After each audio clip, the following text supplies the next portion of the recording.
Разорен земјотрес од 8,2 степени според Рихтер ја погоди Аљаска во 8:15 часот, извести Американскиот геолошки завод.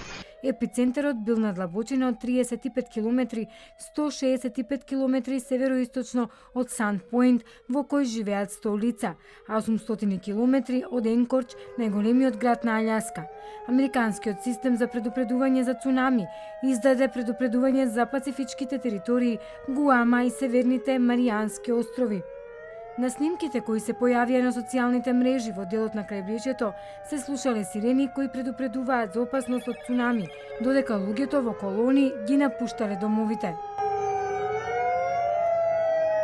По главниот следувале потреси од 6,2, 5,6 и 4,7 степени. Овој потрес е 6-ти најсилен потрес во американската историја.